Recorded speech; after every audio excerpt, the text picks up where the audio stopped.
I finanzieri del nucleo di polizia tributaria di Vibo Valentia hanno eseguito stamani 2 ordinanze di custodia cautelare a carico di 2 coniugi di Filadelfia nel Vibonese per bancarotta fraudolenta ed un sequestro beni per oltre 1 milione di euro. I 2, marito e moglie, avrebbero fatto fallire una gioielleria per poi aprirne una nuova con la merce e gli oggetti distratti dall'attività precedente. Inoltre avrebbero ordinato ingenti quantitativi di prodotti senza più pagare i fornitori.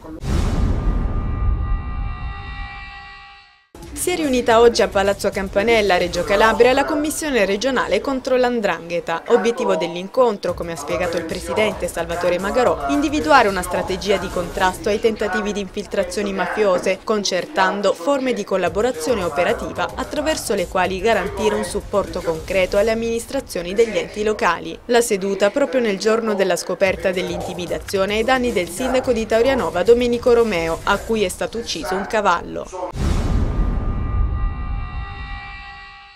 È stato trovato morto Nicola Vardaro, il pensionato di 65 anni scomparso sabato mattina a Mileto, nel Vibonese. Il cadavere è stato trovato dai carabinieri nei pressi della stazione ferroviaria. Dagli accertamenti compiuti dal medico legale, l'uomo è deceduto per cause naturali. In passato Vardaro aveva subito un'emorragia cerebrale. L'uomo era uscito di casa dicendo alla moglie che sarebbe andato a prendere l'acqua in una vicina fontana, ma non ha fatto più rientro.